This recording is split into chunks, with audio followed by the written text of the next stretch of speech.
Hello friends, എല്ലാവർക്കും good morning. അപ്പോൾ ചെമ്പനീർ പൂവിൻ്റെ ഇന്നത്തെ ഒരു അടിപൊളി വിശേഷത്തിലേക്ക് എല്ലാവർക്കും സ്വാഗതം.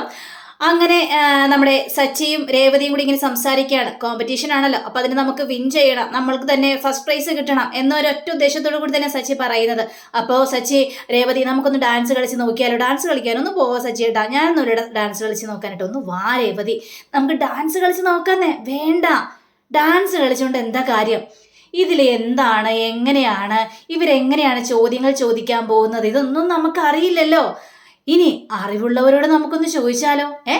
അറിവുള്ളവരോട് ചോദിക്കാനോ? ആരാണിപ്പോൾ അറിവുള്ളവര്? ഇതിനെക്കുറിച്ച് അറിയുന്നവര്? അതാ ഞാൻ ചോദിച്ചത്, ഇതിനെക്കുറിച്ച് അറിയുന്നവർ ആരാണ് രേവതി എന്ന് ചോദിക്കുമ്പോൾ നമുക്കേ വർഷയോടും ശ്രീകാന്തിനോടും ചോദിക്കാം. അവർക്ക് ഇതിനെക്കുറിച്ച് നല്ല ധാരണയുണ്ടാകും. അതുകൊണ്ട് അവര് കറക്റ്റായിട്ട് തന്നെ നമുക്ക് മറുപടി തരും. സച്ചിയേട്ടാ, നമുക്ക് അവരോടൊന്ന് ചോദിച്ചാലോ എന്ന് കേട്ടുകഴിഞ്ഞപ്പോഴേക്കും അത് ശരിയാ രേവതി, നമുക്കപ്പോ അവരോട് ചോദിക്കാം അല്ലേ? ചോദിക്കാം. അങ്ങനെ ഇവരോട് ചോദിക്കാൻ വേണ്ടി സച്ചിയും രേവതിയും കൂടി നേരെ അവരുടെ അടുത്തേക്ക് ചെല്ലുക. അപ്പൊ ഈ സമയം തന്നെ ശ്രീകാന്തും വർഷയും കൂടി ഭയങ്കര ഗുസ്തി പിടുത്തം. അപ്പോ ഇത് കണ്ടുകഴിഞ്ഞപ്പോഴേക്കും രേവതി പേടിച്ചു പോയി. അയ്യോ സച്ചിയേട്ട, ഇതെന്താ ഇവര് കാണിക്കുന്നത്? ഇവര് മുട്ടൻ അടിയാണല്ലോ. അപ്പോ സച്ചിക്കും കലി വന്നിട്ട് എടാ എന്നും പറഞ്ഞുകൊണ്ട് നമ്മുടെ ശ്രീകാന്തിനെ കൈ പിടിച്ച് വലിച്ചഴച്ച് സെറ്റിക്കൊണ്ടെന്ന് ഒറ്റ ഇടല്. എടാ, എന്താണ് ഈ കാണിക്കുന്നത്? സച്ചിയേട്ടാ, എന്താ സച്ചിയേട്ടാ എന്നോട് ഇങ്ങനെ ചെയ്തത്? നീ എന്തിനാടാ വർഷയോട് തല്ലുകൂടിയത്? വർഷയുടെ ദേഹത്തെങ്ങാനും കൈ വെച്ചിട്ടുണ്ടെങ്കിൽ എന്റെ പെങ്ങളൂട്ടിയാ വർഷ. ആ വർഷയുടെ ദേഹത്ത് കൈവച്ചാലേ നീ എന്റെ അനിയനാണെന്ന് പോലും ഞാൻ ചിന്തിക്കില്ല. നിനക്കിട്ട് നല്ലത് ഞാൻ തരും. അയ്യോ സച്ചിയേട്ടാ, എന്താ സച്ചിയേട്ടാ ഇത്? അപ്പൊ ഇത് കേട്ടപ്പോഴേക്കും നമ്മുടെ വർഷയ്ക്ക് ചിരി സഹിക്കാനായിട്ട് പറ്റുന്നില്ല. വർഷ ഇങ്ങനെ ചിരിച്ചുകൊണ്ടിരിക്കുകയാണ്. ഞങ്ങൾ തല്ലുകൂടിയതല്ല സച്ചിയേട്ടാ. അപ്പോ രേവതി, പിന്നെ നിങ്ങൾ തല്ലുകൂടിയതല്ലാതെ ഞങ്ങൾ വന്നപ്പോ എന്താ കണ്ടത്? നിങ്ങൾ രണ്ടുപേരും കൂടി അങ്ങോട്ടും ഇങ്ങോട്ടും തല്ലുകൂടുകാരനില്ലേ? പിന്നെ എന്താ ഇതിനെ വിചാരിക്കേണ്ടത്? അയ്യോ എന്റെ ദൈവമേ, ഞങ്ങൾ തല്ലുകൂടിയതല്ല. വർഷേ, ഒന്ന് പറഞ്ഞു കൊടുക്ക്. നീ ഇങ്ങനെ ചിരിച്ചോണ്ടിരിക്കുകയല്ലേ? ഓ, നിനക്ക് സപ്പോർട്ട് കിട്ടിയല്ലോ. അതെ, എനിക്ക് സപ്പോർട്ട് കിട്ടി. അതെ സച്ചിയേട്ടാ, ഞങ്ങൾ തല്ലുകൂടിയതെന്നല്ലെന്നേ. നാളെ കോമ്പറ്റീഷൻ അല്ലേ, അതിന് ഞങ്ങൾ പഞ്ചഗുസ്തി പിടിച്ചാണ്. പഞ്ചഗുസ്തിയോ? അതെ, പഞ്ചഗുസ്തി പിടിച്ചാണ് ഞങ്ങള്. അത് ശരി, അപ്പോ ഇതാണല്ലേ പഞ്ചഗുസ്തി? ഞാൻ പറഞ്ഞു കേട്ടിട്ടേ ഉള്ളു, ആദ്യമായിട്ടാ കാണുന്നത് എന്ന് സച്ചിയും പറയാണ്. സച്ചിയേട്ടാ, സച്ചിയേട്ടൻ ഭയങ്കര ഏറിയാണ്ടാ എനിക്കിട്ട് എറിഞ്ഞത്. എന്നാലും ഒട്ടും ഞാൻ പ്രതീക്ഷിച്ചില്ല. അവൾക്കേതിൽ അഹങ്കാരം കൂടി. അപ്പോഴേക്കും വർഷ, അതേ ശ്രീകാന്തേ, എനിക്ക് കുറച്ച് അഹങ്കാരം കൂടിയെന്ന് തന്നെ വിചാരിച്ചോ? ഇപ്പൊ മനസ്സിലായല്ലോ, എന്നെ എന്തെങ്കിലും ചെയ്തു കഴിഞ്ഞിട്ടുണ്ടെങ്കിൽ ചോദിക്കാനും പറയാനും ആളുണ്ടെന്ന്. ഇനി എനിക്കെതിരെ ശ്രീകാന്ത് എന്തെങ്കിലും ചെയ്തു കഴിഞ്ഞാൽ എൻ്റെ സച്ചിയേട്ടനുണ്ട് ചോദിക്കാനായിട്ട്. അപ്പൊ നമ്മുടെ സച്ചിൻ രേവതി ആണെങ്കിൽ അതെ വർഷ എന്തെങ്കിലും ചെയ്തു കഴിഞ്ഞാലേ ഞങ്ങൾക്ക് ചോദിക്കാനായിട്ടൊക്കെ അറിയാട്ടോ. അതല്ല നിൽക്കട്ടെ, നാളെ കോമ്പറ്റീഷന് പോകുമല്ലോ.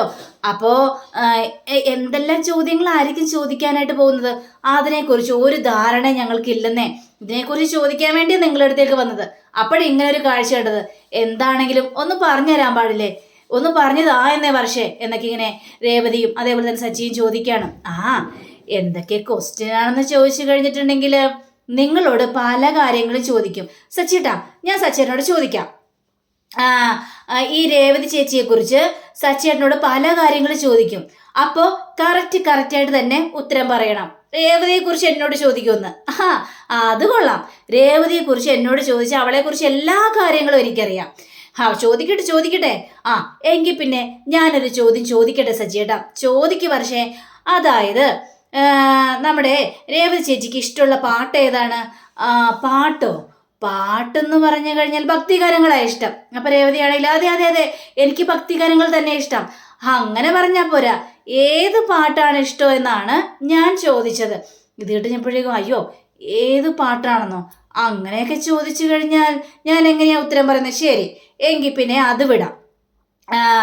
ഈ നമ്മുടെ രേവതി ചേച്ചി ഏത് സ്കൂളിലാണ് പഠിച്ചത്? അത് പറ. അയ്യോ, രേവതി ഏത് സ്കൂളിലാണ് പഠിച്ചതെന്നോ? രേവതി ഏത് സ്കൂളിലാണ് പഠിച്ചേ? രേവതി ചേച്ചിയോട് ചോദിക്കാൻ പാടില്ല. ഞാൻ ചോദിച്ചതിന് സച്ചിയേട്ടൻ ഉത്തരം പറ. അയ്യോ അങ്ങനെയൊക്കെ പറഞ്ഞു കഴിഞ്ഞാൽ എനിക്കറിയില്ല. എങ്കില് രേവതി ചേച്ചി ഏത് ഹോസ്പിറ്റലാണ് ജനിച്ചത്? ഇങ്ങനെയൊക്കെയാണോ ചോദ്യങ്ങൾ ചോദിക്കുന്നത്? ദേ ഇതിനോടൊക്കെ എന്ത് മറുപടി പറയാനാ? ഇതിനൊന്നും ഉത്തരം പറയാനായിട്ട് പറ്റില്ല എന്ന് പറഞ്ഞു കഴിഞ്ഞപ്പോഴേക്കും ഇങ്ങനെയൊക്കെ ചോദ്യങ്ങൾ ചോദിക്കും. ശരി, സച്ചിയേട്ടന് ഏതായാലും ഉത്തരങ്ങളൊന്നും പറയാൻ പറ്റിയില്ല. ഞാൻ ഏതായാലും രേവതി ചേച്ചിയോട് ചോദിക്കട്ടെ. ചേച്ചി, ഈ സച്ചിയേട്ടനെ ഏറ്റവും ഇഷ്ടമുള്ള ഭക്ഷണം ഏതാണ്? ഭൂരി മസാല. അപ്പോഴേക്കും നമ്മുടെ സച്ചിയാണെങ്കിൽ ഹമ്പടി കേമി കണ്ടുപിടിച്ചു കളഞ്ഞല്ലോ. അതെ, എനിക്ക് പൂരി മസാല തന്നെയാണ് ഇഷ്ടം. അതാണ് ഏറ്റവും ഇഷ്ടമുള്ള ഭക്ഷണം. ഇത് കിട്ടുന്നപ്പോഴേക്കും ശരി, എങ്കിൽ വേറൊരു കാര്യം ഞാൻ ചോദിക്കാം.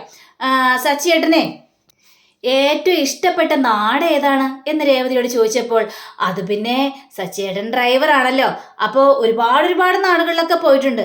അങ്ങനെ സച്ചിയേട്ടൻ എല്ലാ നാടുകളും ഇഷ്ടമാണ്. ആണോ സച്ചിയേട്ടാ എന്ന് സച്ചിയോട് ചോദിച്ചപ്പോൾ എനിക്ക് ഏറ്റവും ഇഷ്ടമുള്ള നാട് എൻ്റെ അച്ഛമ്മയുടെ നാടാ. അതാണ് എനിക്ക് ഏറ്റവും ഇഷ്ടപ്പെട്ട നാട്. അയ്യോ സച്ചിയേട്ടാ, ഞാൻ തോറ്റുപോയല്ലോ. ഇങ്ങനെയായിരിക്കും ചോദ്യങ്ങളെല്ലാം ചോദിക്കാൻ പോകുന്നത്? അല്ല, നമ്മളിപ്പോൾ ഒരു ട്രയൽ ഇട്ടെന്ന് മാത്രമേ ഉള്ളൂ. അവരങ്ങനെ പല കാര്യങ്ങളും ചോദിക്കും. അതിലെല്ലാം നമ്മൾ ഉത്തരങ്ങൾ പറയണം. ഏത് കപ്പിൾസ് ആണോ നല്ല മാച്ചായിട്ട് പറയുന്നത് അവർക്കായിരിക്കുള്ളൂ. ആണല്ലേ? അയ്യോ, അത് ശരി. അപ്പൊ നന്നായിട്ട് പ്രാക്ടീസ് ചെയ്യണമല്ലോ. ചെയ്യണം, നന്നായിട്ട് തന്നെ പ്രാക്ടീസ് ചെയ്യണം. എന്നാൽ മാത്രമേ നമുക്ക് വിൻ ചെയ്യാനായിട്ട് സാധിക്കുള്ളൂ. വിൻ ചെയ്യണം. ഏതായാലും ഞങ്ങളൊന്ന് പോയി പ്രാക്ടീസ് ചെയ്യട്ടെ എന്ന് പറഞ്ഞുകൊണ്ട് സച്ചിൻ രേവതിയും കൂടി നേരെ അങ്ങോട്ട് പോവുകയാണ്. അപ്പോഴേക്കും ശ്രീകാന്ത് വർഷേ, നമ്മൾ തീർന്നിട്ടില്ല, തുടങ്ങാം. അങ്ങനെ വർഷയെ പിടിച്ച് നേരെ ഉന്തി സെറ്റിയിലേക്ക് അങ്ങോട്ട് ഇടുകയാണ്. രണ്ടുപേരും കൂടി പഞ്ചൂസ് പിടിക്കുന്നത്. ശ്രീകാന്ത് നിർത്ത്, ശ്രീകാന്ത് എന്ത് ശ്രീകാന്ത് ഈ കാണിക്കുന്നത്? അങ്ങനെ രാത്രിയാവുക. രാത്രിയായി കഴിഞ്ഞപ്പോഴേക്കും നമ്മുടെ ശ്രുതിയും ഒക്കെ നല്ല ഉറക്കത്തിലാണ്. അപ്പോൾ നല്ല ഉറക്കുന്ന സമയത്ത് ശ്രുതിയാണെങ്കിൽ ഉറക്കപ്പിച്ചില് നമ്മുടെ യോധയിലെ ഒരു മത്സര സോങ് അവിടെ പാടുകയാണ്. അങ്ങനെ പാടി ദേ ശ്രുതിയുടെ ബാക്കിലിട്ട് ഒറ്റ ചവിട്ട്. അയ്യോ എൻ്റെ അമ്മേ, ശ്രുതി എന്താ ശ്രുതി കാണിച്ചത്? എന്തിനെന്നെ ചവിട്ടിയത്? ശ്രുതി എന്താണ് ഈ കിടന്ന് കാണിക്കുന്നത്? അപ്പോൾ ശ്രുതി അവിടെ നിന്ന് ചാടി എണീക്കുകയാണ്. അയ്യോ ഇതെന്താണ്? എല്ലാം നശിപ്പിച്ചു. ഞാൻ മത്സരത്തിൽ പങ്കെടുക്കുകയായിരുന്നു ശ്രുതി. മത്സരത്തിൽ പങ്കെടുക്കുക? അതെ, നാളെ കോമ്പറ്റീഷൻ അല്ലേ, അപ്പോൾ അതിൻ്റെ ഒരു മത്സരമായിരുന്നു. നല്ല തകർന്ന മത്സരമായിരുന്നു. ഞാൻ സച്ചിയും കൂടി കിടന്ന്. ആണോ? അങ്ങനെയായിരുന്നോ? അയ്യോ, എന്ത് പെർഫോമൻസ് ആണ് അവിടെ കാഴ്ചവെച്ചത്? ഞാൻ സച്ചിയും കൂടി ഇതൊരു പാട്ട് മത്സരത്തിലായിരുന്നു. യോധയിൽ എന്ന രീതിയിൽ, യോധ സിനിമയില്ലേ, ആ സിനിമയിൽ അവർ പാട്ട് മത്സരത്തിൽ പങ്കെടുക്കൂലേ, അതേപോലെ ഞാൻ സച്ചിയും കൂടി ഭയങ്കര കടുത്ത മത്സരമായിരുന്നു ശ്രുതി. എന്നിട്ട് ആരാ ജയിച്ചത്? അതാ മത്സരം തീരുന്നതിന് മുമ്പ് തന്നെ നീ എന്നെ ഉറക്കത്തിൽ നിന്ന് വിളിച്ചെണീപ്പിച്ചില്ലേ? അതുകൊണ്ട് ആരാ ജയിച്ചതെന്ന് അറിയാനായിട്ട് പറ്റില്ല ശ്രുതി എന്നിങ്ങനെ പറയാം. അതൊന്നും കുഴപ്പമില്ലെന്നേ, പക്ഷെ എന്നാലും എനിക്ക് ഉറക്കാം, നമ്മൾ തന്നെ ജയിക്കും. സച്ചിൻ രേവതിയും എവിടെ ജയിക്കാനായിട്ട് പോകുന്നു? നല്ല കപ്പിൾസ് നമ്മൾ തന്നെയാണല്ലോ. അതെ. എൻ്റെ ദൈവമേ, എനിക്കത് ഓർക്കുമ്പോൾ തന്നെ മേലങ്ങോട്ട് കുളിര് കോരുന്നു എന്ന് പറഞ്ഞുകൊണ്ട് ശ്രുതിയും കൂടി കിടന്നുറങ്ങുക. പെട്ടെന്ന് ഉറങ്ങിക്കോട്ടോ, ക്ഷീണമൊന്നും പാടില്ല, നല്ല അടിപൊളിയായിട്ട് നാളെ പങ്കെടുക്കാനുള്ളതെന്ന് പറഞ്ഞിട്ട് നല്ല കുറുക്ക വലിച്ചിറങ്ങുക. പിറ്റേ ദിവസം രാവിലെ ആകുകയാണ്. ശ്രുതിയൊക്കെ നല്ല അടിപൊളിയായിട്ട് നല്ല സൂപ്പറായിട്ട് ഒരുങ്ങിയൊക്കെ സുന്ദരിയായിട്ടൊക്കെ ഒരുങ്ങിയിട്ട് നേരെ താഴത്തേക്ക് ഇറങ്ങി വരികയാണ്. അപ്പോഴാണ് ചന്ദ്ര അമ്പലത്തിൽ പോയി വരുന്നത്. അമ്മ ഇത് എവിടെ പോയി വന്നാണ് അമ്മേ എന്ന് ചോദിക്കുമ്പോൾ ശ്രുതി കണ്ടില്ലേ ആൻറ്റി എവിടെ പോയി വന്നാന്ന്? അമ്പലത്തിൽ പോയി വന്നാന്നേ. ആണോ അമ്മേ? അതമ്മ രാവിലെ അമ്പലത്തിൽ പോയി വന്നത്. മക്കളെ, നിങ്ങൾക്ക് ഇന്നലെ പോകേണ്ടത്, നിങ്ങൾ റെഡിയായിട്ട് വന്നാണോ? ഞങ്ങൾ റെഡിയായിട്ട് വന്നാണ്. അതുകൊണ്ടേ നിങ്ങൾക്ക് വേണ്ടി വഴിപാട് കഴിക്കാൻ വേണ്ടിയാ പോയത്. നിങ്ങൾ മത്സരത്തിൽ ജയിക്കണമല്ലോ.